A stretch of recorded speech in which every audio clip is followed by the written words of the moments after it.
জুলাই সন্ধ্যা ৬টা ২৪ মিনিট। আমেরিন্ডিয়ানের একটি মিশনারি গ্রাম, Amazon, Brazil.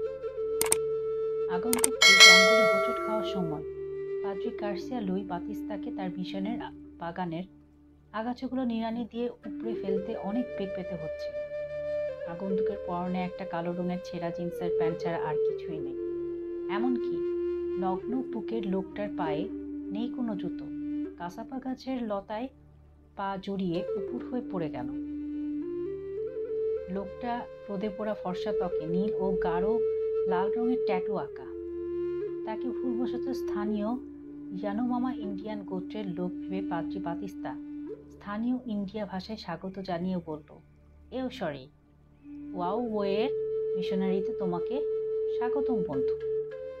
আগন্তুক মুখ তুলে তাকাতেই গার্সিয়া তার ভুল বুঝতে পারল। লোকটার চোখ গাঢ় নীল রঙের। সাধারণত কোনো আমাজনীয় গোত্রের মানুষের মধ্যে এটা দেখা যায় না। মুখের দাড়িগুলো কালো এবং ছন্ন ছাড়া। নিশ্চিতভাবেই লোকটি একজন শ্বেতাঙ্গ। বেমভিন্দ, বলল সে।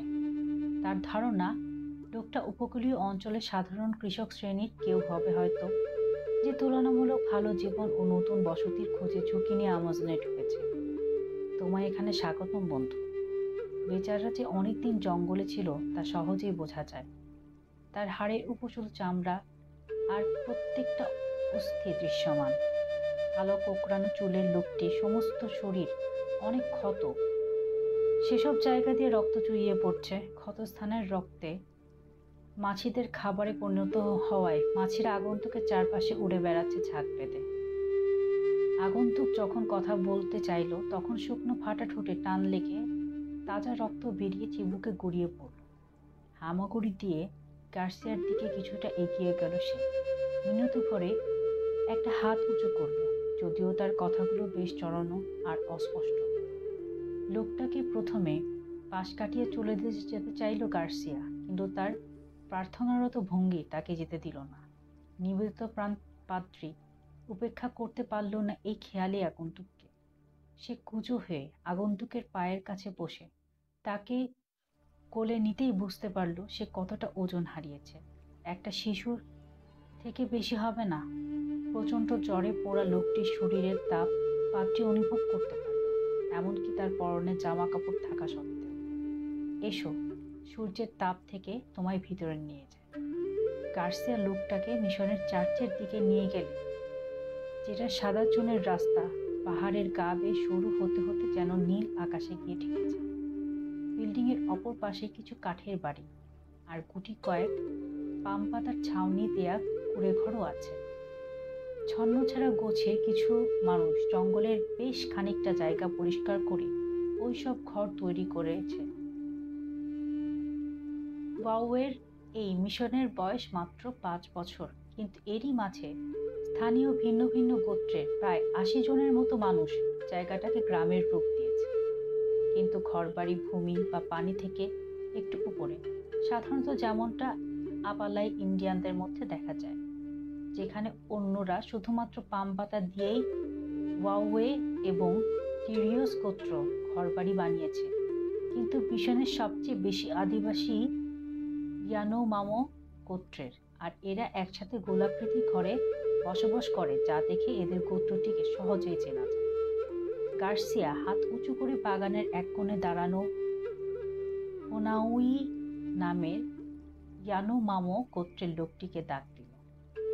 লোকটি বেটে ইন্ডিয়ান, পরনে প্যান্ট। সে দ্রুত এগিয়ে এলো।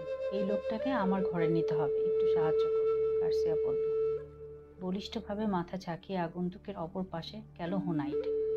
আক্রান্ত ব্যক্তিকে তাদের দুজনের মাঝে নিয়ে একটি বাগানের গেট ও চার্চ অতিক্রম করে দক্ষিণ দিক মুখ করা বাড়ির দিকে নিয়ে গেল।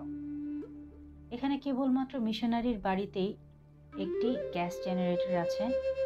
এটা দিয়ে চার্চের লাইট, রেফ্রিজারেটর এবং গ্রামের একমাত্র এয়ার কন্ডিশনও চালানো হয়ে থাকে।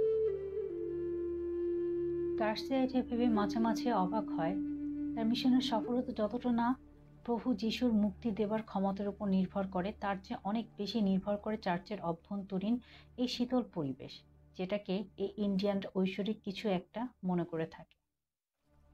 তারা ঘরে পৌঁছানোর পরই ওনাইট মাথা নিচু করে ঘরে ঢুকে পেছনের দরজা টান দিয়ে খুলে দিল। লোকটিকে ধরাধরি করে খাবার ঘরের মাঝ দিয়ে পেছনের দিকে প্রিস্টের সহকারীদের একটি ঘরে নিয়ে গেল তারা। এটা এখন কেউ ব্যবহার করে না। 2 দিন আগে মিশনারির সব নবীন সদস্য গসপেল সম্পর্কিত ধর্মীয় অনুষ্ঠানে যোগ দেবার জন্য পাশের গ্রামে গেছে। ঘরটা অন্ধকুঠুরি থেকে কিছুটা বড়, তবে সূর্যের তাপ থেকে বাঁচার জন্য যথেষ্ট শীতল। গার্সিয়া মাথা নেড়ে ওনাউইকে ঘরের বাতি জ্বালাতে বলল। তারা এই ঘরে বিদ্যুৎ দেবার প্রয়োজনীয়তা অনুভব করেন। উজ্জ্বল শিখায় আকৃষ্ট হয়ে তেলাপোকা মাকড়সা বাতির দিকে ছুটে আসতে শুরু করেছে। লোকটাকে একটি সিঙ্গেল বেডে শোয়ানো হলো। এর জামা কাপড় খুলে সাহায্য করো, বললেন পাদ্রী। ওকে পরিষ্কার করে ক্ষতগুলোর চিকিৎসা করা দরকার। মাথা নেড়ে সায় দিল লোকটার। প্যান্টের বোতাম খুলতে গিয়ে একেবারে জমে গেল হুনাই। বুকের ভেতর আটকে থাকা দম বের হতেই ইন্ডিয়ানটা যেন মুক্তি পেল। সে এমনভাবে লাফিয়ে পেছনে সরে গেল যেন বিষাক্ত বিচ্ছু বা ওরকম কিছু দেখেছে। ওয়েটি কেটে? গার্সিয়া জিজ্ঞেস করলো অবাক হয়ে। কি হয়েছে? ওনার তীব্র আতঙ্ক ভরা চোখ অস্থির হয়ে আছে লোকটার নগ্ন বুকের উপর। ভয়ে স্থানীয় ভাষায় বলি আওড়াতে লাগলো সে। গার্সিয়া এবার ভ্রু কুঁচকে তাকালো লোকটার বুকের দিকে। ট্যাটুগুলো কিসের? লাল ও নীল রঙের ট্যাটুগুলোর বেশিরভাগই বিভিন্ন জ্যামিতিক আকৃতির। লাল বৃত্ত, অবাক করার মতো জটিল আঁকাবাঁকা রেখা এবং কাঁচ কাটা ত্রিভুজ। কিন্তু মাঝখানে রক্তিম বর্ণের সর্পিল আকারের যে ট্যাটুটা আছে সবচেয়ে ভয়ঙ্কর। এটা যেন কুণ্ডলি পাকানো কেন্দ্র। সর্পিল আকারে যে ট্যাটুটা আছে তা সবচাইতে ভয়ঙ্কর। এটা যেন কুণ্ডলি পাকানো কেন্দ্র থেকে সব দিকে রক্ত প্রবাহ বইয়ে দিচ্ছে।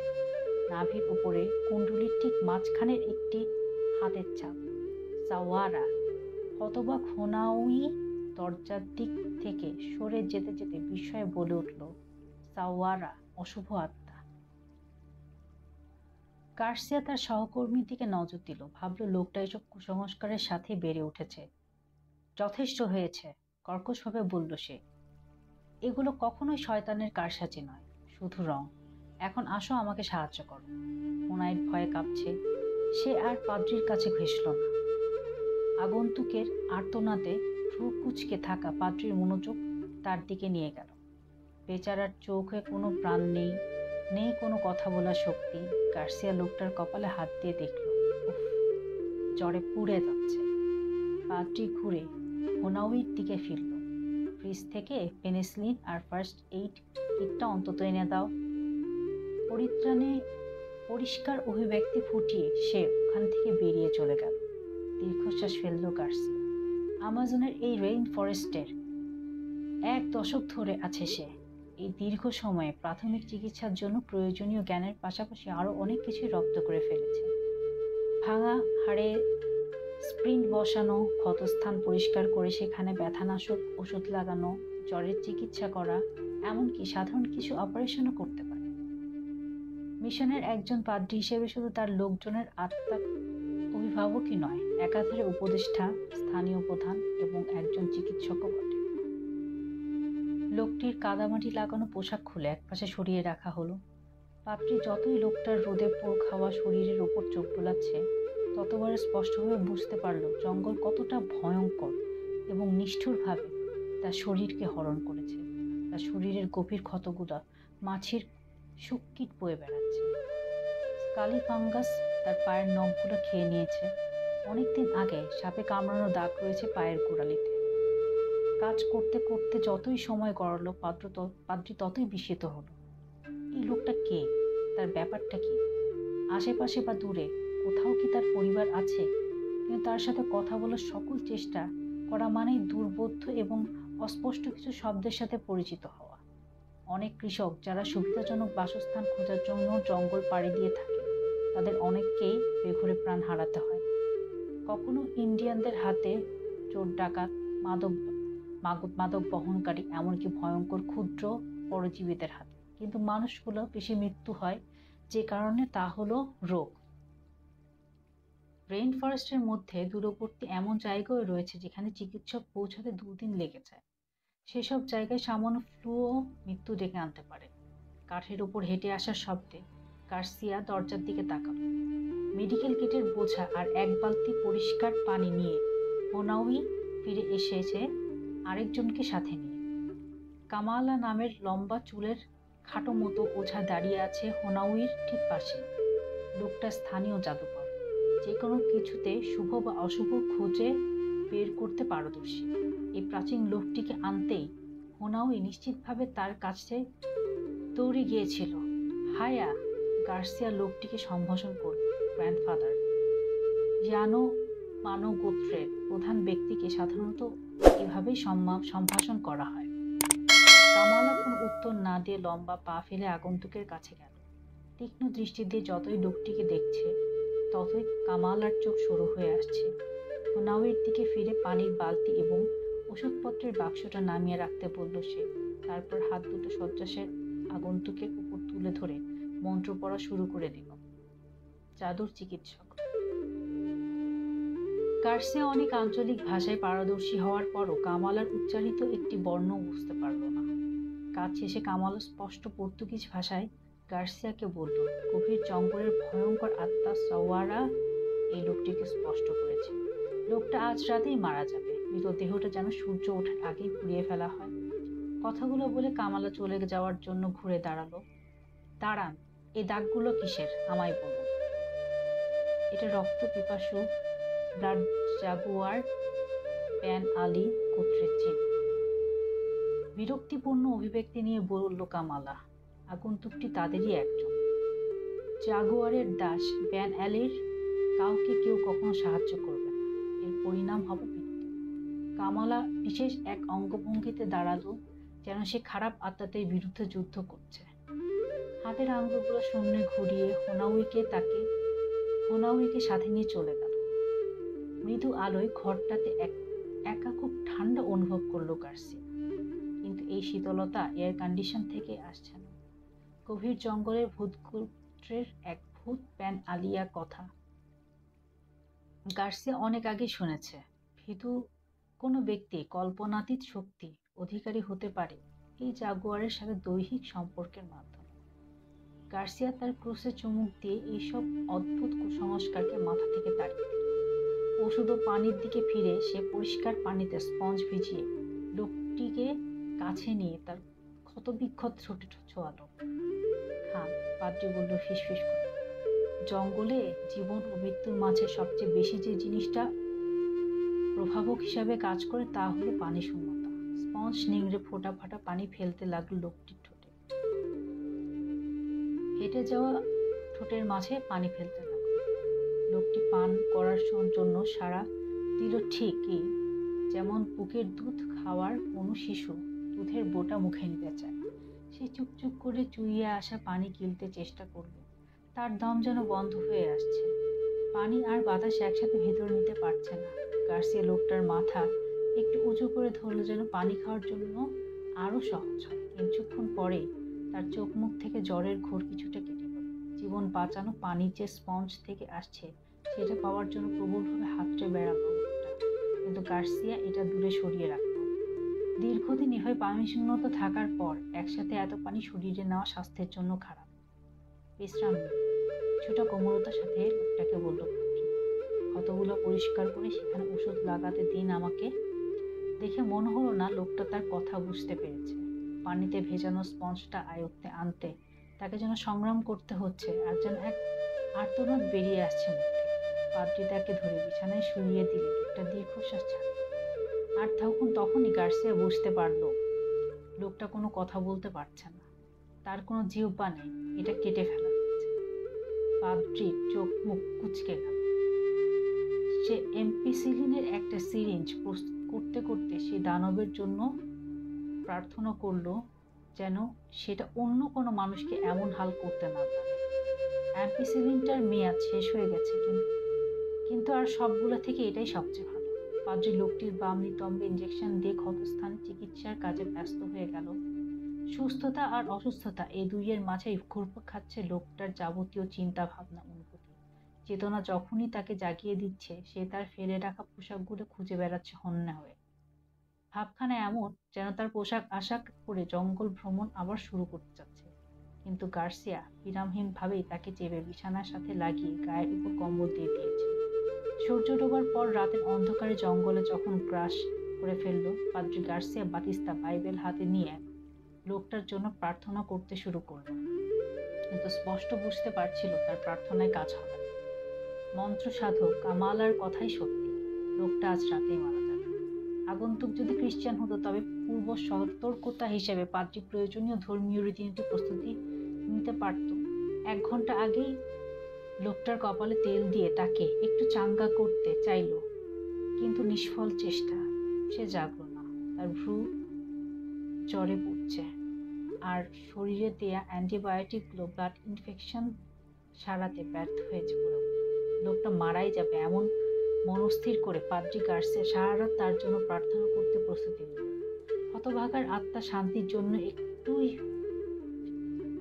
এটুকুই শুধু করার আছে তার। কিন্তু রাত যতই গভীর হচ্ছে, জঙ্গল ততই ধীরে ধীরে জেগে উঠছে। পঙ্গপালের আর্তচিৎকার আর সহস্র ব্যাঙের ডাকে। গার্সিয়া তার কোলের উপর বাইবেলটি রেখে একসময় ঘুমে তলিয়ে গেল। কয়েক ঘন্টা বাদে লোকটি বিচিত্র আর্তনাদের শব্দে জেগে উঠল। সে বিশ্বাস করল রোগী শেষ নিঃশ্বাস ত্যাগ করছে। গার্সিয়া উঠে দাঁড়াতে তার কোলের উপর রাখা বাইবেলটা মেঝেতে পড়ে গেল। নিচু হয়ে সেটা তুলতে আবিষ্কার করলো লোকটা তার দিকে চোখ বড় বড় করে তাকিয়ে আছে। তার চোখে ভাবলে শীর্ণতা থাকলেও জ্বরের তীব্রতা কমে গেছে অনেকখানি। লোকটা দুর্বল আর কাঁপা কাঁপা হাত তুলে তার খুলে রাখা পোশাক দেখালো। আপনি যেতে পারবেন না, গার্সিয়া বলল। লোকটি এক মুহূর্তের জন্য চোখ বন্ধ করে মাথা ঝাঁকালো। তারপর স্বনির্বন্ধ অনুরোধের দৃষ্টিতে তাকিয়ে আবার তার পোশাক দেখালো। অবশেষে হার মানল গার্সিয়া। জ্বরে পোড়া লোকটার শেষ অনুরোধ কিভাবে উপেক্ষা করে সে? বিছানার পায়ের কাছে রাখা জরাজীর্ণ প্যান্টটা মৃত্যু পথযাত্রীর হাতে তুলে দিল। লোকটা প্যান্ট হাতে নিয়ে দ্রুত সেটায় পা ঢোকানোর জায়গায় বারবার হাত চালাতে চালাতে জিন্সের তৈরি এক জায়গায় এসে থামলো। অবশেষে জায়গাটা হাত নাড়িয়ে ভালোভাবে দেখিয়ে প্যান্টটা পাদ্রির কাছে ফেরত দিলে সে। গার্সিয়া ভাবলো লোকটা হয়তো আবার ঘোরের মধ্যে তলিয়ে গেছে।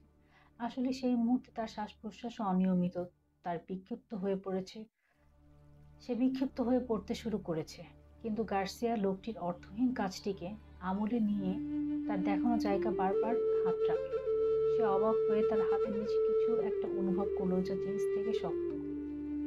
তাহলে এই সেলাইয়ের নিচে কিছু একটা লুকানো আছে, একটা গোপন পকেট।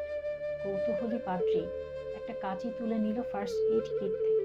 তারপর পাশে নিঃশ্বাস ছাড়তে ছাড়তে বালিশে মাথা ডুবিয়ে দিচ্ছে লোকটা। কিন্তু প্রশান্তি তাকে আচ্ছাদিত করছে, কারণ সে অভিব্যক্তির সাহায্যে তার মনের ভাব পাদ্রীকে বোঝাতে পেরেছে। অবশেষে কাঁচি দিয়ে সেলাই বরাবর কাটার পর গোপন পকেটটা খুলে গেল। ভেতরে হাত ঢুকাতেই তার হাতে ধাতব কিছু একটা ঠেকলো। হ্যাচ কাটে না সেটা বাইরে আনতেই দেখা গেল একটা ব্রোঞ্জের কয়েন। অবাক পাদ্রী কয়েনটা বাতির আলোতে তুলে ধরল ভালো করে দেখার জন্য। একটা নাম খোদাই করা কয়েনটিতে, জেরাল্ড ওয়ালেস ক্লার্ক। জোরে জোরে পড়ল পাদ্রী। এটাই কি এই আগন্তুকের নাম? আপনি কি এই লোক, সিনর? সে বিছানার দিকে দৃষ্টি ফেরাল। হায় ঈশ্বর, পাদ্রী বলল অস্পষ্টভাবে। ছোট্ট এই খাটে শোয়া লোকটির দৃষ্টি অন্ধের মতো স্থির হয়ে আছে ছাদের দিকে। অলস মুখটা হা করা, বুকটা পড়ে আছে নিথরভাবে।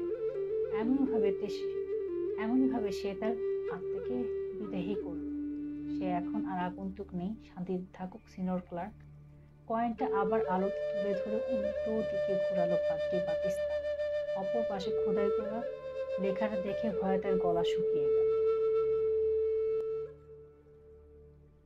United States army special force, August 1, সকাল 10:45। CIA headquarter, Langley, Virginia.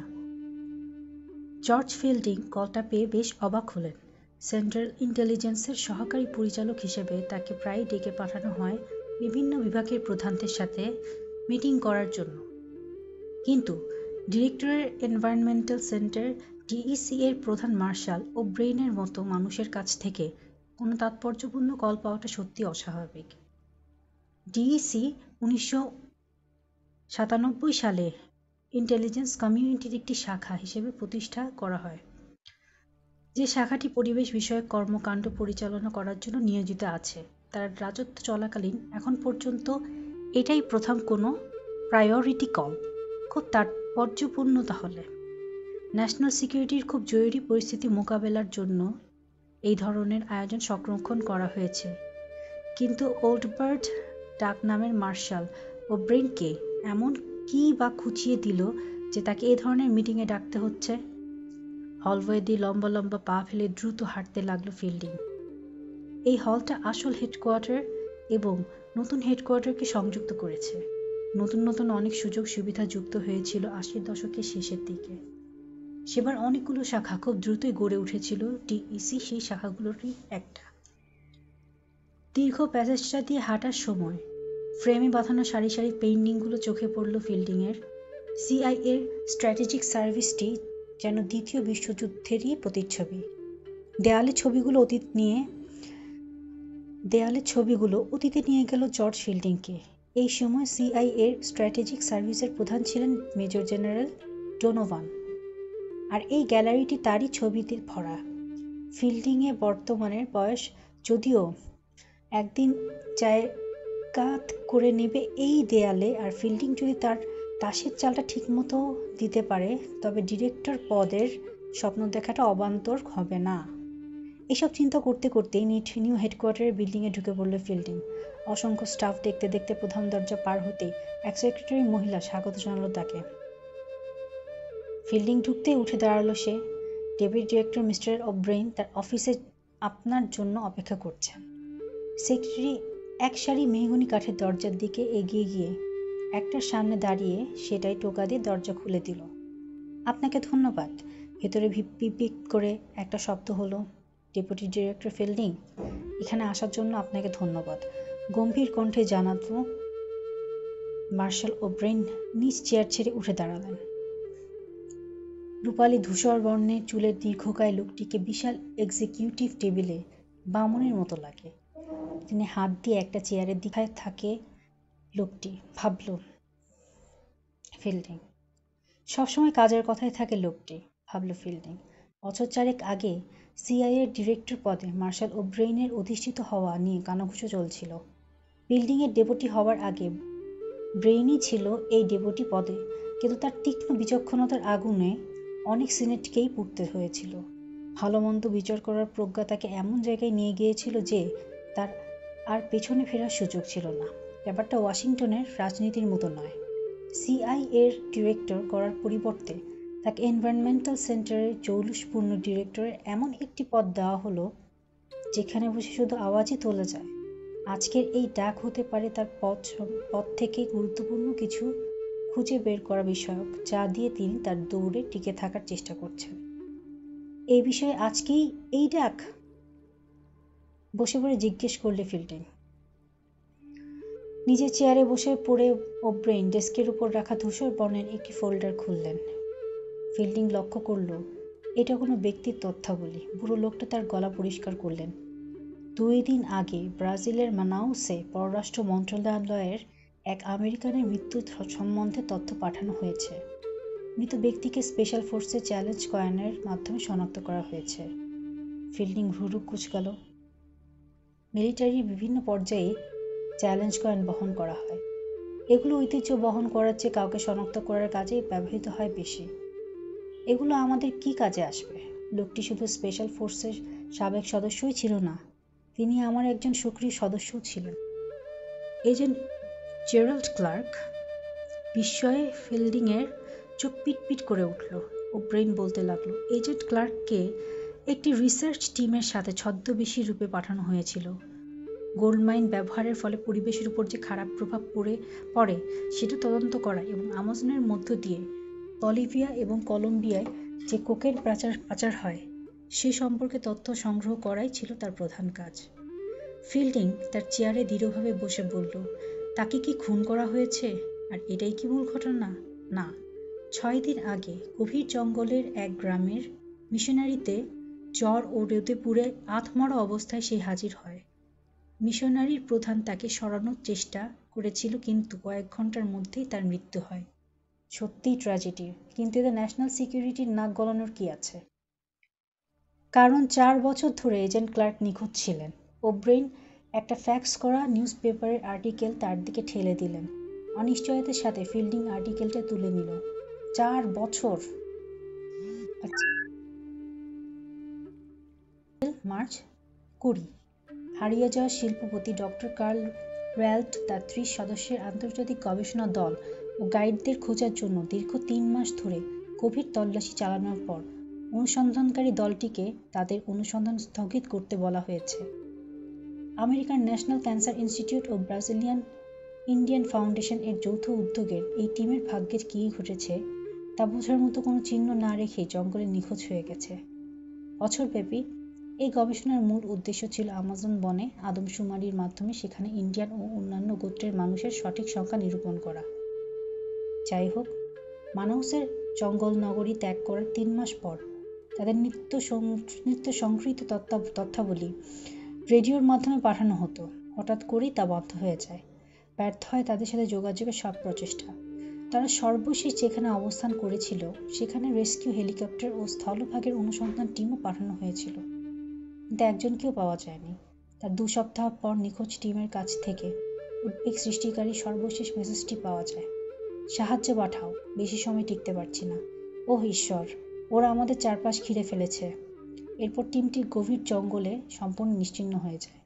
ব্যাপক প্রচারণা ও একটি আন্তর্জাতিক দল টানা 3 মাস খোঁজাখুঁজির পর এখন অনুসন্ধানকারী দলের প্রধান কমান্ডার কার্ডিনাল গঞ্জালেস ঘোষণা দিয়েছেন নিখোঁজ গবেষণা দলের সদস্যরা হারিয়ে গেছে এবং খুব সম্ভবত মারা গেছে সবাই। সকলে খোঁজাখুঁজি বন্ধ করা হয়েছে। তদন্তকারীদের সাম্প্রতিক মতামত বিশ্লেষণ করে দেখা যায় নিখোঁজ দলটি হয়তো জঙ্গলের কোনো দুর্ধর্ষ গোত্রের হাতে পড়ে মারা গেছে অথবা মাদকের প্রধান ঘাঁটির চোরাচালানিদের হাতে গুম হয়েছে। একইভাবে তাদেরকে খুঁজে পাওয়ার সকল চেষ্টা মৃত্যু হলো আজ। যেহেতু অনুসন্ধানকারী দলটি বাড়ি ফিরে যেতে বলা হয়েছে, উল্লেখ করা প্রয়োজন প্রতি বছরই গবেষক, আবিষ্কারক, ভ্রমণবিদ ও মিশনারি লোকজন আমাজন বন্দরে হারিয়ে যায়, যাদেরকে আর কখনোই পাওয়া যায় না। মাই গড! হতভম্ব হয়ে থাকা ফিল্ডিংয়ের হাত থেকে আর্টিকেলের পাতাগুলো ফিরিয়ে নিয়ে আবারও বলা শুরু করলো ওব্রেইন।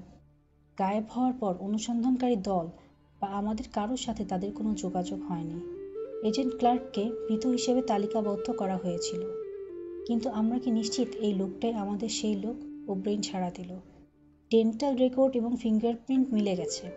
ফিল্ডিং মাথা নাড়ল। প্রথমে যে সে ধাক্কাটা খেয়েছিল তা কেটে যাচ্ছে। এই সব কিছু বেশ ট্র্যাজিক এবং পেপার ওয়ার্কগুলো বেশ শিহরণ তোলার মতোই হবে, কিন্তু আমি এখনো বুঝতে পারছি না এটা ন্যাশনাল সিকিউরিটির মাথা ঘামানোর কারণ হচ্ছে কিভাবে। একথা আমিও স্বাভাবিকভাবে মেনে নিতাম, কিন্তু কিছু একটা অস্বাভাবিক ব্যাপার আছে, আর সেজন্যই ওব্রেইন তার সামনে কাগজগুলোর মধ্যে হাত চালিয়ে ঘেঁটে ঘুটে 2টো ছবি বের করে আনলো। প্রথম ছবিটা বাড়িয়ে দিলেন ফিল্ডিংয়ের দিকে। ক্লার্কের এই ছবিটা মিশনে যাওয়ার মাত্র কয়েকদিন আগে তোলা। ফিল্ডিংয়ের ছবিটার দিকে নজর দিয়ে সম্ভবত জুম দিয়ে বড় করে প্রিন্ট করা হয়েছে, তাই কিছুটা অস্পষ্ট। তারপরও ছবির লুকটাকে বোঝা যাচ্ছে। লেভির প্যান্ট, হাওয়াই শার্ট এবং মাথায় একটা সাফারি টুপি। মুখে তার দাঁত বের করা হাসি, হাতে ধরা আছে গ্রীষ্মমণ্ডলীয় কোমল পানীয়ের বোতল। Agent Clark? হ্যাঁ, দীর্ঘদিনের জন্য দূরে যাওয়ার আগে একটা গোয়িং অ্যাওয়ে পার্টির সময় ছবিটা তুলেছিল আরেক গবেষক। ওব্রেইন তার দিকে দ্বিতীয় ছবিটা ঠেলে দিল। আর এই ছবিটা সাম্প্রতিক তোলা হয়েছে মানাউসের মর্গ থেকে, যেখানে ক্লার্কের লাশটা আছে। ভেতরে ভেতরে তীব্র বমি বমি ভাব অনুভব করে ফিল্ডিং চকচকে ছবিটা হাতে নিল। মরা মানুষের ছবি দেখার কোনো ইচ্ছেই তার নেই, কিন্তু তার পছন্দ অপছন্দ এখন মূল্যহীন। ছবির মৃতদেহটার নগ্ন শরীর স্টেইনলেস স্টিলের একটা টেবিলে শোয়ানো, যেন হালকা পাতলা দুর্বল কঙ্কালকে চামড়া দিয়ে পেঁচিয়ে রাখা হয়েছে। বিস্ময়কর ট্যাটুগুলো খোদাই করা তার দেহে। শরীরের অবস্থা ভয়াবহ হওয়ার পরও ফিল্ডিং ক্লার্কের মুখের গঠন থেকে সহজেই চিনতে পারল এটা এজেন্ট ক্লার্ক, সন্দেহ নেই, কিন্তু একটা বড় ধরনের পরিবর্তন চোখে পড়ল। সে প্রথম ছবিটা হাতে নিয়ে দ্বিতীয় এই ছবির সাথে মেলালো। ওব্রেইন বলে উঠল, তার গায়েব হওয়ার 2 বছর আগে ইরাকি শত্রুপক্ষের ঘাঁটিতে তথ্য সংগ্রহের জন্য পাঠানো হয় এবং সে সময় আড়াল থেকে করা হয় এক আততায়ী গুলি তার বাম হাতে লাগে। ক্যাম্পে ফিরে আসার আগে তার ক্ষতস্থান মারাত্মক গ্যাংগ্রিনে আক্রান্ত হয়। ভাগ্যের বিড়ম্বনার কবলে পড়ে তার বাম হাতটা কাঁধ থেকে কেটে ফেলার মধ্য দিয়ে আর্মি স্পেশাল ফোর্স তার ক্যারিয়ারে সমাপ্তি ঘটে। কিন্তু মর্গে রাখা লাশটা তো দুটোই হাতই আছে। অবশ্যই ইরাকে গুলি খাওয়ার আগে যে ফিঙ্গারপ্রিন্টের নমুনা ছিল সেটার সাথে এখনকারটা হুবহু মিলে গেছে। ব্যাপারটা এমন হচ্ছে যে এজেন্ট ক্লার্ক আমাজনে গেল এক হাত নিয়ে, কিন্তু ফিরে এলো 2 হাত নিয়ে। কিন্তু এটা তো অসম্ভব। সেখানে হয়েছিলটা কি? মার্শাল ওব্রেইন চল পাখির মতো তীক্ষ্ণ দৃষ্টি দিয়ে ফিল্ডিংয়ের দিকে এমনভাবে তাকালেন যেন তিনি বোঝাতে চাচ্ছেন তার অর্জিত ওল্ড বার্ড নামটার নেপথ্যের কাহিনী ফিল্ডিং যেন ভুলে না যান। প্রবীণ ব্রেইনের কণ্ঠ আরও গভীর হয়ে গেল। এই বিষয়টাই আমি খুঁজে বের করতে চাই। অধ্যায় 1 সাপের তেল আগস্ট 6 সকাল 10টা আমাজন বন ব্রাজিল। অ্যানাকোন্ডা নামের বৃহৎ অজগরটি এক ইন্ডিয়ান মেয়েকে দৃঢ়ভাবে পেঁচিয়ে ধরে নদীর দিকে নিয়ে যাচ্ছে। খুব সকালবেলা ওষুধি গাছ সংগ্রহ করতে আসা নাথান র্যান্ড ইয়ানুমামোর নিজ গ্রামে ফেরার সময় মেয়েটির চিৎকার শুনল। ওষুধি গাছ ব্যাকটন ফেলেই সে দৌড়ে গেল মেয়েটিকে সাহায্য করতে। দৌড় শুরু করতেই সে তার কাঁধের ঝোলানো শর্ট ব্যারেলের শটগানটা হাতে নিয়ে উঁচু করে ধরল। জঙ্গলে একা থাকাকালীন সময়ে সবাই অস্ত্র বহন করে। ঘন ঝোপঝাড় ভেঙে এগোতেই নাথান সাপ আর মেয়েটিকে দেখতে পেল। তার দেখা সবচেয়ে বড় অ্যানাকন্ডার মধ্যে এটা একটা। প্রায় 40 ফুট লম্বা সাপটির অর্ধেক পানিতে, বাকি অর্ধেকটা নদীর পাড়ের কাদার মধ্যে। শরীরের কালো আষ্টেগুলো ভিজে চকচক করছে। মেয়েটি যখন পানি নিতে নদীতে আসে, নিশ্চিতভাবে সাপটা সেই সময় ওত পেতেছিল। দৈত্যাকার এইসব সাপের পক্ষে এইসব প্রাণীদের শিকার করা মোটেই অস্বাভাবিক নয়। যেগুলো পানি পান করতে নদীতে আসে, বুনো শুয়োর, তীক্ষ্ণ দাঁতের ক্যাপিবারা, কাঠবিড়ালি, বুনো হরিণ, কিন্তু মানুষদেরকে সাধারণত এরা আক্রমণ করে না। জল ও বনে ঘেরা এই আমাজনে একজন অ্যান্থ্রোবোটানিস্ট হিসাবে গত 10 দশক ধরে কাজ করতে গিয়ে নাথান র্যান্ড একটা বিষয় বেশ ভালোভাবে শিখতে পেরেছেন। যখন কোনো জন্তু তীব্র ক্ষুধার্ত হয়ে যায়, তখন সব নিয়ম ভেঙে পড়ে। এই সীমাহীন সবুজের সাগরে তখন পরিস্থিতি এমন হয়ে দাঁড়ায়, খাও অথবা খাবার হও। পরিষ্কারভাবে দেখার জন্য বন্দুকের গান সাইটের মধ্যে দিয়ে তীক্ষ্ণ দৃষ্টি হানল নাথান। ওহ গড, টামা! মেয়েটিকে চিনতে পারল সে। 9 বছর বয়সী মেয়েটি স্থানীয় এক গোত্রীয় প্রধানের ভাইয়ের মেয়ে। মাসখানেক আগে নাথান র্যান্ডের এই গ্রামে আসার উপলক্ষে এই হাসিখুশি মেয়েটি তাকে ফুলের তোড়া দিয়েছিল উপহার হিসেবে। পরে তার হাতের উপর বসে মেয়েটি নাথানের চুল ধরে টানাটানি করেছিল। মসৃণ ত্বকের ইয়ানামোমোদের মধ্যে তার কোমলতা ছিল দুর্লভ পর্যায়ের। মেয়েটি তাকে একটা নামও দিয়েছিল, জ্যাকোব্যাসো, বানর ভাই। নিজের ঠোঁট কামড়ে ধরে সে তার অস্ত্রে বসানো লেন্সের মধ্য দিয়ে ওদেরকে দেখতে লাগলো। বড়ভোজি পেশিবহুল শরীর দিয়ে মেয়েটিকে পেঁচিয়ে রেখেছে। ওটাকে সরাসরি গুলি করার চিন্তা মাথা থেকে সরিয়ে রাখতে হলো নাথানকে। ধুর শালা! শটগান ফেলে দ্রুত কোমরের বেল্টে গোজা বড় ছুরিটা হাতে নিয়েই সামনে ঝাঁপিয়ে পড়ল সে। কিন্তু কাছে যেতেই মেয়েটিকে পুরোপুরি পেঁচিয়ে ধরে নদীর কালো পানিতে ডুবে গেল সাপটি। থেমে গেল তার চিৎকার। বুদবুদ উঠতে লাগলো তার ডুবে যাওয়া জায়গা থেকে। কোনো কিছু চিন্তা না করে নাথান র্যান্ড ঝাঁপ দিল পানিতে। আমাজনের জলপথগুলো একটার অন্য সব পরিবেশের সাথে কোনো কিছু চিন্তা না করেই নাথান র্যান্ড ঝাঁপ দিল পানিতে। আমাজনের জলপথগুলোই এটার অন্য সব পরিবেশ থেকে বিপজ্জনক। শান্তশিষ্ট পানির নিচে ঘাপটি মেরে আছে অগণিত বিপদ। হাড়খেকো পিরানহা, মাছের ঝাঁক একদিকে যেমন গভীর পানিতে চষে বেড়ায়, অন্যদিকে কাদার মধ্যে গা ঢাকা দিয়ে থাকে স্ট্রিংয়ের মতো চ্যাপ্টা মাছ, যার মেরুদণ্ড দিয়ে প্রচণ্ড বেগে আঘাত করতে পারে শত্রুকে। আর ডুবন্ত গাছের গুঁড়ি বা শেকড়ের মধ্যে লুকিয়ে থাকে ইলেকট্রিক ইল বা বাইন মাছ তো আছেই। কিন্তু সবকিছু ছাপিয়ে পানির নিচে মানুষের সত্যিকারের খুনি হলো দৈত্যকার কুমিরের মতো সরীসৃপের দল। এইসব বিপদ আপদের কথা আমাজনের ইন্ডিয়ানরা এই অচেনা অদেখা পানির জগতে ডুব না দিলেও ভালোই জানে। কিন্তু নাথান র্যান্ড কোনো ইন্ডিয়ান নয়। শ্বাস বন্ধ করে ঘোলা পানিতে ডুব দিতেই নাথান র্যান্ড পেঁচানো সাপটির অবস্থান বুঝতে পারল। দুর্বল একটা বাহু দুলছে সেখানে। পা দিয়ে মাটিতে এক ধাক্কা দিতেই ছোট হাতটার কাছে পৌঁছে গেল সে। শক্ত করে ধরে নিয়ে উপরে তুলল হাতটা। নাথানকে জাপটে ধরার জন্য হাতটাও যেন মরিয়া হয়ে উঠেছে। টামার চেতনা এখনো আছে। মেয়েটির হাত ব্যবহার করেই নিজেকে সাপটার কাছে টেনে নিল নাথান। অন্য হাত দিয়ে ছুরিটার পেছনে গুজে নিল সে। একদিকে পা দিয়ে মাটি ঠেলে রাখতে হচ্ছে নিজের জায়গা ধরে রাখতে, অপরদিকে টামার হাত ধরে টেনে বের করার প্রচেষ্টা। হঠাৎ সামনের কালো পানিতে একটা ঘূর্ণি উঠল। নাথিন আবিষ্কার করল দৈত্যাকার সাপটি তার দিকে রক্তিম চোখে খুনে দৃষ্টি হানছে। নিজের আহার টিকিয়ে রাখতে চ্যালেঞ্জের মুখোমুখি হতে হলো যেন সাপটিকে। ওটার কালো মুখবর খুলে যেতেই আছড়ে পড়ল নাথানের উপর। আঘাত এড়াতে একটু পাশে সরে গেল নাথান। মেয়েটির হাত ধরে রাখতে তাকে যুদ্ধ করতে হচ্ছে। অ্যানাকন্ডাটির এবার নাথানের বাহুতে কামড় বসে খুব জোরে চোয়াল দিয়ে চেপে ধরল।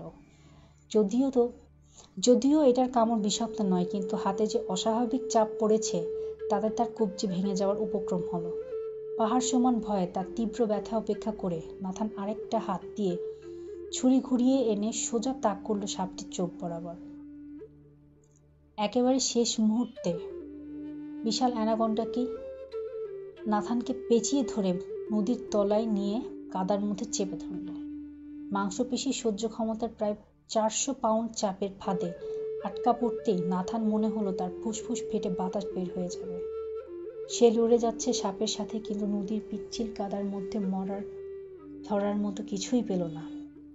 এদিকে সাপের পেঁচানো অংশ একটু ওপরে উঠে যেতেই নাথানের হাত থেকে মেয়েটার আঙ্গুলগুলো ছুটে গেল। না ডামা!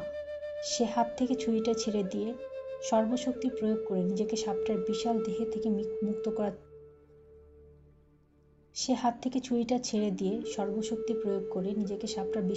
থেকে মুক্ত করতে চাইল। নদীগর্ভের নরম কাদায় তার কাঁধ ডুবে গেল, কিন্তু নাথান হাল ছাড়ল না একটুও। প্রচণ্ড শক্তি দিয়ে সে এক একটা প্যাচ খুলছে তো আর আরেকটা প্যাচ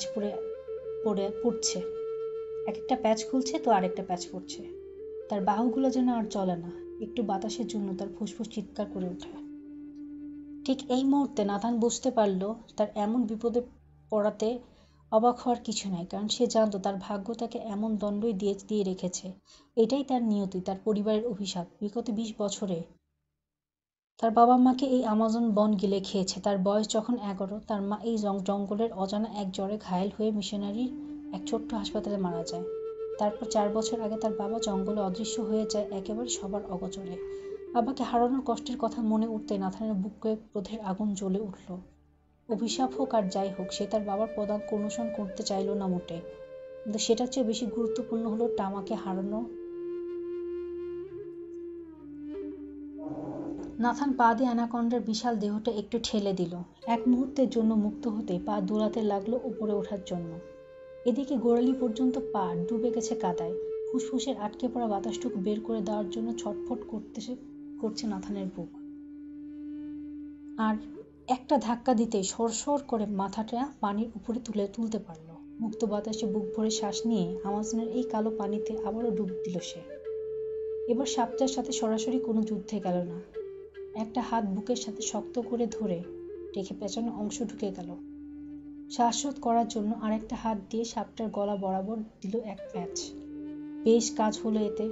সাপটাকে ফাঁদে ফেলতেই নাথান ওটার চোখ বরাবর বা হাতের আঙ্গুলটা সজোরে বসিয়ে দিল। তীব্র যন্ত্রণায় নাথানকে নিয়ে পানির উপর দলা পাকিয়ে ঠেলে উঠল সাপটি। মুহূর্তের মধ্যেই পানিতে ঝপাত করে আছড়ে পড়ল আবার। নাথানও নাছোড়বান্দা। ধরেছে একেবারে শক্ত করে। উঠে আয়! সে তার হাতের কবজিটা একটু ঘোরালো। তারপর এই হাতটার বৃদ্ধাঙ্গুল বসিয়ে দিল সাপটুকরের অবশিষ্ট চোখে। দুপাশেই সমান চাপ দিল নাথান। সরীসৃপদের সাইকোলজি নিয়ে ট্রেনিংয়ের সময় নাথান যা শিখেছিল তাই সত্য হতে দেখল। কোনো সাপের দু চোখে চাপ দেয়া মানে ওটার চোখ আর মস্তিষ্কের সংযোগকারী স্নায়ুর মধ্যে গোঁজ ঢুকিয়ে দেওয়ার সূত্রপাত করা। আরো জোরে চাপ দিতেই থাকলো নাথান। এদিকে হৃৎপিণ্ডের ধকধক শব্দ কানে বেজে উঠল। হঠাৎ তার কবজি চাপমুক্ত হয়ে গেল।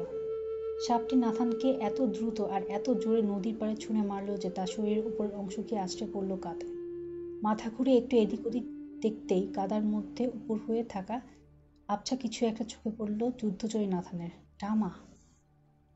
যেমনটি আশা করেছিল, সাপটার অস্ত্রের চাপের প্রতিক্রিয়ার খেলায় তাদের দুই বন্দীকে মুক্ত করে দিয়েছে। নাথান ঝাঁপিয়ে পড়ে দুহাত দিয়ে মেয়েটার নিথর দেহ নিচের দিকে টেনে নিল। কাঁধে ঝুলিয়ে দ্রুত ছুটল নিরাপদ স্থানের দিকে। তার ভেজা শরীরটা পাড়ের মাটির উপর ছড়িয়ে দিল সে। মেয়েটির শ্বাস-প্রশ্বাস বন্ধ, ঠোঁট দুটো একেবারে রক্তবর্ণ। নাথান তার নাড়ির স্পন্দন পেল ঠিকই, কিন্তু বেশ দুর্বল। সাহায্যের জন্য অসহায়ভাবে একটু এদিক সেদিক চোখ বুলালো। কেউ নেই আশেপাশে। এখন মেয়েটির পুনর্জীবন পাওয়াটা নাথানের উপরেই নির্ভর করছে। ঝুঁকিপূর্ণ জঙ্গল ভ্রমণের আগেই নাথানকে প্রাথমিক চিকিৎসা এবং সিপিআর, কার্ডিও পালমোনারি রিসাসিটেশন সম্বন্ধে প্রশিক্ষণ দেওয়া হয়েছিল, কিন্তু নাথান কোনো ডাক্তার নয়। হাঁটু গেড়ে মেয়েটিকে উপর করে পিঠে হাত রেখে কয়েকবার চাপ দিতে নাক মুখ দিয়ে কিছু পানি ছিটকে বেরিয়ে এলো। এবার তাকে ঘুরিয়ে চিৎ করে দিয়ে মেয়েটির মুখ দিয়ে বাতাস ঢুকিয়ে দিল হৃৎপিণ্ড সচল করার জন্য।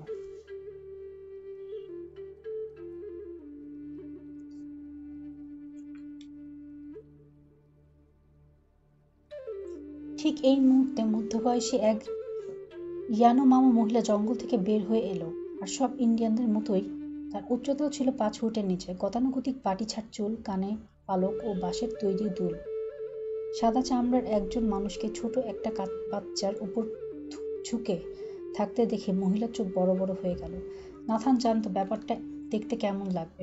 টামার হঠাৎ করে চেতনা ফিরে আসা শুরু করতেই দ্রুত উঠে দাঁড়ালো সে। ব্যাপারটা বহিঃপ্রকাশ ঘটানো ছোট ছোট কাশি দিতেই তার মুখ দিয়ে কিছু পানি বের হয়ে এলো। ছোট হাত দিয়ে নাথানকে খামচে ধরে রইল মেয়েটি। সাপের আতঙ্ক চোখমুখ এখনো সেটা কাটেনি। এখন তুমি নিরাপদ সোনা, ইয়ামনা ভাষায় বলে মেয়েটির হাত শক্ত করে ধরার চেষ্টা করলো নাথান। তারপর সবকিছু ব্যাখ্যা করার জন্য মহিলার দিকে ঘুরল। খাটো ইন্ডিয়ান তার বাস্কেট ফেলে দৌড়ে বন জঙ্গলে হারিয়ে গেছে ততক্ষণে। তবে নির্বাক থাকলো না সে, বিশেষ এক ধরনের চিৎকার করতে থাকলো। নাথান জানে এই সংকেতের মানে কি। যখন গ্রামের কেউ আক্রমণের শিকার হয় তখনই এই সংকেত দেওয়া হয়। দারুণ, আসলেই দারুণ। চোখ দুটো বুজে ফেলে দীর্ঘশ্বাস ছাড়ল নাথান। প্রবীণ শামানের কাছে থেকে চিকিৎসা বিষয়ে জ্ঞান অর্জন করার জন্য নাথান 4 সপ্তাহ আগে প্রথম যখন এই গ্রামে আসে, দলীয় প্রধান তাকে স্থানীয় মহিলাদের থেকে দূরে থাকতে অনুরোধ করেছিল। অতীতের এমন সুযোগ ছিল যখন আগন্তুকেরা স্থানীয় মহিলাদের ভোগ করার সুযোগ গ্রহণ করত। নাথান সেই অনুরোধের সম্মান রেখেছে। এমনকি কিছু নারী তাদের বিছানায় নাথানদের সাথে ভাগাভাগি করার জন্য অত্যুৎসাহী থাকার পরও তার 6 ফুটের চেয়ে বেশি শারীরিক কাঠামো, নীল চোখ আর সোনালি চুল সবকিছু নতুনত্বের প্রতীক হয়ে উঠেছে এসব মহিলাদের কাছে। কিছুটা দূরে দৌড়ে পালানো মহিলা চিৎকারে সাড়া দিল বেশ কয়েকজন ইয়ানোমামা। স্থানীয়ভাবে ইয়ানোমামাদের দুর্ধর্ষ জাত বলেও বলা হয়। আগে এই গোত্রের লোকজন বর্বর যোদ্ধা হিসেবে বিবেচনা করা হতো। গ্রামে হুইয়াস বা তরুণেরা বলা নেই কোয়া নেই হঠাৎ প্রকাশ্যেই তুমুল যুদ্ধে উপনীত হতো, কখনো প্রতিবেশী গোত্রের সাথে, কখনো বা নিজেদের মধ্যে। আর এই বিবাদের কারণ হিসেবে থাকতো তাদের উপর আরোপিত অভিশাপ মোচনের ব্যাপারটি, অথবা সম্মানের আসন ধরে রাখা। তার নাম ব্যঙ্গ করে বলার মতো ছোটখাটো অপমানসূচক কাজকে কেন্দ্র করে মারামারি বাঁধিয়ে পুরো গ্রাম ছারখার করে দেওয়ার মতো নজিরও এদের আছে। নাথান বড় বড় চোখ করে মেয়েটির দিকে তাকিয়ে রইল। এই ব্যাপারটিকে হুইসরা কিভাবে নেবে, যেখানে এক সাদা চামড়ার মানুষ তাদের গোত্রের তাদেরই প্রধানের ভাইঝিকে আহত করেছে। নাথানের পাশেই টামা শুয়ে আছে। মেয়েটার আতঙ্ক ধীরে ধীরে কাটতে থাকলো। কিছুক্ষণ পর পর ক্লান্তি তাকে অচেতন করে ফেলছে। তার প্রাণ প্রশ্বাস নিয়মিত হচ্ছে, কিন্তু নাথান যতবারই তার কপালে হাত রাখছে ততবারই ধেয়ে আসা জ্বরের উপস্থিতি বুঝতে পারছে সে। হঠাৎ তার চোখে গেল মেয়েটির শরীরের ডান দিকটায় কালচে হয়ে থাকা বুকের পাঁজরে হাত বুলাতেই নাথান বুঝতে পারলেন অ্যানাকোন্ডা তার বিধ্বংসী চাপ দিয়ে টামার দুটি হাড় ভেঙে দিয়েছে। নিচের ঠোঁট কামড়ে ধরে নাথান গোড়ালির ওপর ভর করে বসে পড়তে অসহায়ভাবে দীর্ঘশ্বাস ছাড়ল। মেয়েটিকে বাঁচাতে হলে এখনই চিকিৎসা দিতে হবে। মেয়েটিকে 2 হাতে তুলে নিল নাথান। সবচেয়ে কাছের হাসপাতালটি সাউ গ্যানিয়েলের ছোট্ট এক শহরে, আর সেটাও নদীপথে, নিদেন পক্ষে 10 মাইল দূরে। তবুও আমাকে সেখানেই নিতে হবে। কিন্তু এখন সবচেয়ে বড় সমস্যা নাম হলো ইয়ানোমোমো। কোনো রাস্তা দিয়েই মেয়েটিকে নিয়ে দূরে যেতে পারবে না, পালানো তো দূরের কথা। এটা হলো ইন্ডিয়ানদের ভূখণ্ড। নাথান এই ইন্ডিয়ানদের সম্পর্কে ভালো না জানলেও কিছুই যায় আসে না, কারণ সে তো তাদের কেউ না। আমি আমাজন জুড়ে একটা প্রবাদ প্রচলিত আছে, না বায়ো না বয়েসি ইঙ্গি আলসানি। এই জঙ্গলে ইন্ডিয়ানরা সবকিছুই জানে। পাশাপাশি এরা অসাধারণ শিকারী, তীর বর্ষা, লাঠি ছোড়ায় দক্ষ, আর ব্লোগান তো আছে। পালানোর কোনো রাস্তা নেই। নদী থেকে সরে এসে গাছে ঝুলতে থাকা শটগানটা তুলে কাঁধে ঝোলালো নাথান। দু হাতে মেয়েটিকে উঁচু করে ধরে নিয়ে গ্রামের দিকে রওনা হলো সে। যেভাবেই হোক তাদেরকে বোঝাতে হবে আসলে কি ঘটেছে। এটা করতে হবে নাথান আর টামা উভয়ের ভালোটির জন্য। সামনে ইন্ডিয়ানদের গ্রাম, যেটাকে নাথান নিজের বাড়ি বলতো, সেটা এখন মরণস্তব্ধ। প্রতি পদক্ষেপে ব্যথায় কুঁকড়ে উঠছে সে। চারপাশে সবকিছু যেন মৃত, শান্ত হয়ে গেছে। এমনকি সবসময় চলতে থাকা বানরের চিৎকার, চেঁচামেচি, পাখির ডাক, সবকিছুই কেমন থেমে গেছে। দীর্ঘশ্বাস ফেলে রাস্তায় একটা বাঘ ঘুরতে পথরোধ করে থাকা ইন্ডিয়ানদের সামনে পড়ে গেল সে। তীর বর্ষা এমনভাবে তাক করা যেন সেগুলো কেবল ছুটতে বাকি। নড়াচড়ার শব্দ থেকে যতটা বুঝতে পারল, তার থেকেও বেশি ইন্ডিয়ানদেরও বুঝতে অনুভব করতে পারছে নাথান তার পেছনে। ঘাড় ঘুরিয়ে পেছনের সৈন্যগুলো একটু দেখে নিল নাথান। বোধহয় সবাই চলে এসেছে যুদ্ধ করতে। প্রস্তুতিও দারুণ। সবাই যার যার পজিশন স্থির হয়ে গেছে। সবাই লাল রঙে মুখ মাকে। ঘাড় ঘুরে পেছনের সৈন্যদের একটু দেখে নিল নাথান। বোধহয় সবাই চলে এসেছে যুদ্ধ করতে। প্রস্তুতিও দারুণ। সবাই যার যার পজিশনে স্থির হয়ে গেছে। সবাই লাল রঙে মুখ মাখিয়ে ময়দানে হাজির। দুজনকে বাঁচানোর একটা উপায় দেখতে পাচ্ছে নাথান, একটু অভিনয়, যেটা করার বিন্দুমাত্র ইচ্ছে নেই তার। কিন্তু এটা ছাড়া আর উপায়ও নেই। নার্বুশি ইয়াই চিৎকার করে বলে উঠল সে। অর্থাৎ, আমি আপনাদের কাছে ইনসাফ চাই।